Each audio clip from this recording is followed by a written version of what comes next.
Little Dragon Café. Coming off my long-awaited Stardew Valley review, you might think it'd be odd of me to pick another harvesting, open-world exploration type game. However, this game looked like it could be fun. It has an interesting storybook-type visual style, with an open world for you to find ingredients for your restaurant. However, the execution of this title is what killed any enjoyment I might have had with the game. This whole thing kind of felt like someone had an idea for a kid's game, made half that game, and then someone came in and said, "Hey, let's make this harder." It has an identity issue that's very clear while playing it. It's too detail specific and controlled too poorly for a kid's game, and it's too repetitive and simple for anyone else to enjoy. Now, like I mentioned, I love the visual style they portrayed. It was one of the things that got me to keep going. The problem is even that was screwed up. There are too many loading screens. Even if they were not that long, it got to a point where I didn't want to go outside for a second just because it meant waiting 15 seconds for it to load. I know it doesn't sound like a lot of time, but it can get discouraging. I remember playing the PlayStation version of Lunar and always being frustrated by the 2 or 3 seconds of loading every time I went into someone's house or place of business whenever we were in a town. It was so unnecessary and it always made me feel like I didn't want to explore the town because I didn't want to wait for the things to load. This had the same problem, but to a much lesser degree. This only had a loading zone when you go into the main open world. But it did make me think, should I bother going collecting these ingredients that I really don't need? Or just wait around in the cafe? But I'm getting ahead of myself when I'm talking about the outside world and the cluster of problems that had. Let's talk about the stories and characters. They had their own problems. The story is about a brother and sister whose mother becomes ill and goes into a coma, and only a dragon can heal her because she's part dragon, I guess? I think that was it. So a creepy old man just appears and gives them a dragon to raise to help her. They really don't put up a fight when this creepy old man decides to live in their house. And he's doing this to help the mom get better? I don't think they ever make it clear. I mean, someone's got to be feeding her throughout the days, I guess. But really, the mom storyline takes a huge backseat to the crazy characters who come in and out of this cafe. It's all about keeping the cafe running, because the two kids decide to. Why are these two kids running a cafe? Just to keep mom's business running? Well, we'll get into her great business in a second. Then other people show up, and they end up working there as well. There was a guy named Billy, who I call Fake Link. He decides to dine and dash, and for his punishment for trying to do this, he's forced to work in the restaurant forever.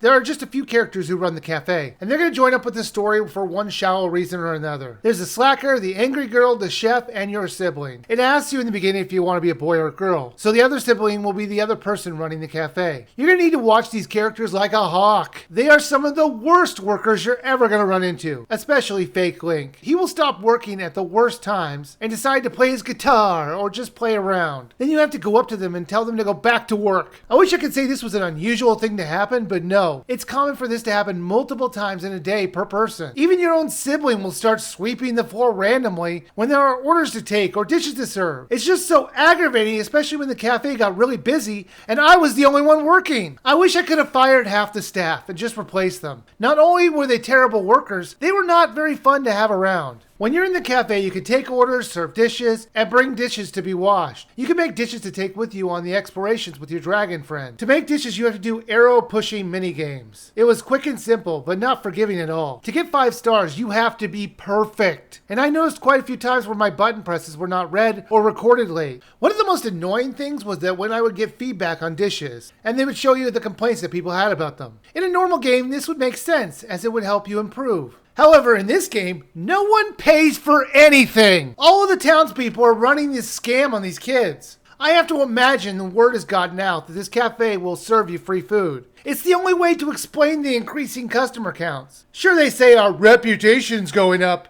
but really it's everyone wanting to take advantage of 2 kids whose mom is in a coma. And then they have the balls to complain about anything? Remember Fake Link who dined and dashed and caused him to work forever for them? So if everything is free, what exactly did he do wrong? Other than not knowing about the scam that was going on. Now the game is broken down into chapters. A new person comes in with their problems. There's a slow character progression day after day until the final day when you have to find a recipe and ingredients to make the food they want to eat. You do that, they leave, and another chapter starts up. Rinse and repeat. The new character that shows up every chapter were actually kind of interesting, but the slow-moving character development would often drag down the flow of the game. Now let's talk about the outside exploration. It's an open world where you have to roam around and find ingredients for your dishes. You find them in the bushes, trees, or even dirty random holes you come across. The world you move around in is not great. As you might notice, there's a large amount of pop-in. It was so distracting. Plus I was constantly had to move the camera to get good angles, and it turns so sluggishly. I did find out about 8 hours in that you could speed up the camera in the options, and I suggest you do that if you play this. It worked way better if you turn on the fastest camera motion. It sort of randomizes the things that you find in the bushes and the trees. I say sort of because there's a set list of things that you're going to find, but it's random what on that list you're going to find and the quantity of them. Fishing worked the same way, but I don't know why this is. Is there really a difference between the fish you catch 4 feet away from you? And how is a person who plays this game ever going to assume that is beyond me? It took me forever to find an eel until I noticed a second fishing area right next to the one I was fishing at. Now the controls were just terrible. For one, when you hit the button to jump, it would often not work. Or when you're jumping, you can get stuck on the environment if you're jumping up a cliff. Even fighting enemies was badly designed. In order to kill the animals around you, the dragon has to do it. However, it's not as simple as that. You have to get close to the animal, wait for the hunt prompt, and then run like crazy because almost certainly the animal is running towards you to attack. What happens if you get hit? Well, you lose a baked dish. It's not a huge problem unless you're on a quest with that baked dish. Then you have to go back to the cafe and do it again. You can quickly warp back to the cafe anytime you want with the press of a button, which was nice. The world is opened up over the chapters. Eventually the dragon will get big enough so you can ride on its back and fly around. Frustratingly though, the controls for this were bad as well. I could never understand how to fly the animal properly. Sometimes I would fly up a little, but often I would just float to the bottom of the map.